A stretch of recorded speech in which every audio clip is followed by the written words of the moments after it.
So I'm just gonna teach him, like, all I'm gonna do is just put this little leash on him, and every time he walks past me, I'm just gonna give him pressure, and I'm gonna mark it like heel. So heel means like, hey, you should be doing something else. So does that make sense? Okay. Tucker, heel. Good, heel.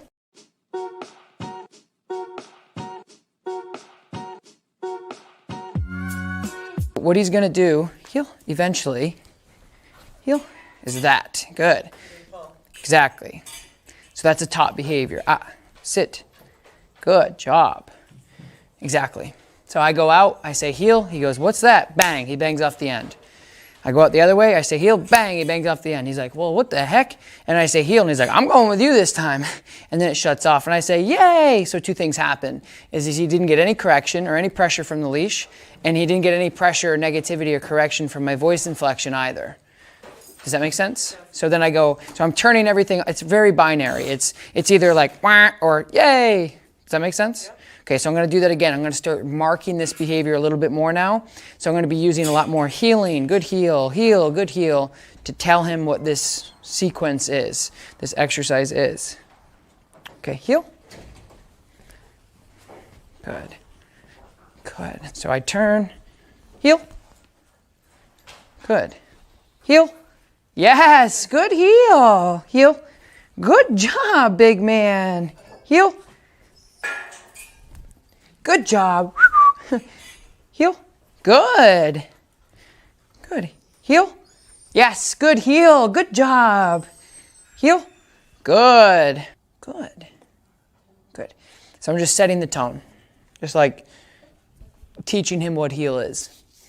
But like I said, the macro is he's paying attention where I'm going. Because I want him, like if I go out and then I turn and go the other way, I want him to go, oh, where are you going? I don't want him to go, all right, yeah, see you later, I'm going that way. Because then you can't teach him anything. It's called engagement. He's not engaged with you as a handler. So within 3 to 5 minutes, just going back and forth and teaching the dog, follow me. Basically, it's what it is. Follow me, follow me, follow me, follow me. And he's gonna go bong, bong each time, and he's gonna be like, well, this kind of sucks. And then as soon as he realizes that if he turns with me, it shuts off, then you've completed the task of teaching him what heel is. Does that make sense? Okay, so when he's in this heel position, I'm gonna just say, good heel, good heel. So good means you're doing something good. Heel means this is heel. So I'm marking it. Does that make sense? Beautiful. Good. I'm gonna switch him up and test him again. Heel. Yes, good heel. Good. Heel. Good. Now, sit. Now what you can do to get him a little bit more motivated to do that, because you can tell he's like a little kid that's in school. He's like, this is boring. So just get a little bit of food out. And what I like to do is just get like a bigger block of food, but just keep it in my hand and not distribute it. Two things is he works for it harder, so he got a little bit frustrated. He's like, give me that, give me that, give me that, give me that. And then also too, he's not focusing on like chewing it and all that stuff. So now I can take it a step further to help mark the behavior. Okay, heel. Yes, good heel. Good heel. Good heel. Sit. Yes, good. Okay, buddy, heel. Good. So then this becomes a little muscle memory game. Good heel. Sit. Yes. Good. Heel. So I just use this one little piece of food for like 20 minutes. You're not giving it to him immediately? He's just chewing it out of my hand. Dogs don't care how much they get, as long as they get a little. We just think that like, oh, they need a piece of treat. It's like, if they just smell a treat, they're like ready to go. So anyway, because they have so many different sensories, you know, with their smelling and their taste, and oh, it makes them so, yeah, it's euphoric. So anyway, you get the idea. So now what I can do is, I've taught him how to heel with no motivation, just like, hey buddy, let's do this. He's like, okay, this is kind of boring. And I saw that and I said, okay, this is kind of boring for you, so we're gonna move over to like a little bit of motivation. And then I was able to heel him around and he's like bouncing. So now I'm gonna show you how to hybrid the two together, because a lot of people have problems with just using this. Because if I didn't mark this behavior and teach him with leash pressure before, meaning if I just did, hey, here you're an animal and here's a piece of food, follow me around, he's not learning this. But I did it before, and then I intertwined the food. Does that make sense? So now what I'm gonna do is hybrid the two together, and basically all I'm gonna be doing is rewarding less with the food, but it's gonna be present. Does that make sense? Okay, okay, heel. Good heel. Good. Good heel. Good. So I put it in my pocket. Good heel. And it gives him something to do. He's a puppy. He's 5 months old. He needs something to work for. Good heel, buddy. Cool. So you just practice this for the next week or so and marking it. And then the good thing about the leash pressure with your teaching the heel is the leash pressure will teach him everything else. Like if I took this down, because when I gave him pressure, he's like, oh, I'm doing something wrong. I need to change. And he got that. That's how I was able to do heel in the beginning. The key to healing is making sure that you're giving him only information that he knows, because you don't want to just completely clutter him with a bunch of information. Because when we're teaching a dog a behavior, it's like a single word. So we say heel, sit, stay, down. It's just one word they're trying to figure out. She's looking at me because I can say, come here. Okay. Sit down. Or sit down. Yeah. He knows what. Right. And it's not like terrible. I'm letting you know like tips to help you guys get better at it. And I'm not the type of person that's like, nope, that's wrong, because you like, I don't care. I'm just letting you know that this is like the streamlined way of a dog's point of view. And so same thing, like when I say heel or sit or down, like don't go, okay, buddy, let's go. Okay, buddy, let's go. That's 4 different commands he doesn't know. To us, it's a chain of English language and we understand that conversation. He doesn't. He's trying to figure out, okay, heel, okay, heel, heel. And then you're like, okay, buddy, let's heel. He's like, oh, that's too much. You know what I'm saying? So anyway, so just make it simple, make it fun. So all you do is heel, good heel. So he knows good because he understands that tone. Sit. Arrow, sit. Sit. Good, sit. So he's insecure because he doesn't know his job. He doesn't really know what to do. So let me see the leash and I want to work him for a second. Good. So what I'm going to do is, like, I'm going to give him a break and let him sniff around, which is totally okay to do. I'm not going to ask him to do anything, but I want to show you how to develop the relationship that I think you would be more successful with outside. Okay. I want there to be a little bit more engagement, because when you're walking with him, he's very nose to the ground. He's very, and that's fine.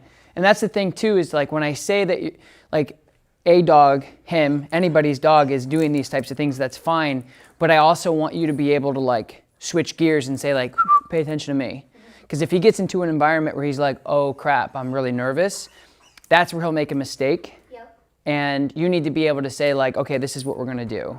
And right now, he's halfway or less with you. Like when you tell him to heel, he's walking nicely, but at the same exact time, like if you were to walk this way and then this way and say heel, he probably wouldn't like turn and go with you without the pop of the collar. Okay. So the goal would be making sure that when you tell him to heel, he's like, okay, I know what that is. Because it's hard for me and even you to decipher when you tell him heel, is he actually heeling or is he just following you around? Right. Do you know what I mean? I'm a professional dog handler, so I've been doing this for 11 years, 7 days a week for 12 to 14-hour days. I should be able to get to heel a dog around with a piece of string. But not everybody else is going to be able to do that with that amount of control, read body language, heel, etc. So we're going to have you guys continue to use the prong for more of a safety thing. It's tough. There, good. Good heel. There, now do it again. Just turn again. Good heel. And that's like the basic standard, hey, my dog doesn't pay attention to me, and or my dog has some fearful confidence issues. If you have a dog that has fearful or confidence issues, that's the exercise you want to do. Hey, pay attention to me, pay attention, pay attention, pay attention. Okay, yeah, now I'm focused on you and we're moving together, and that's what you want to do. Yeah. So I want you to do that again, but let me see him for 1 second. When he gets to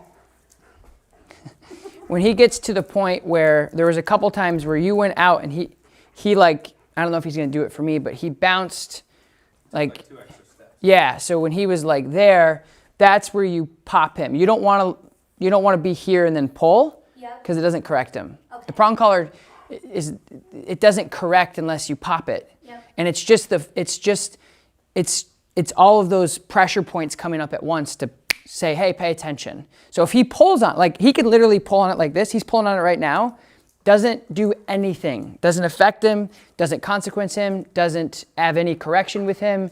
He's pulling on it right now, and it's the pop that matters. Okay. And those prong collars come up in sync, and they go, hey.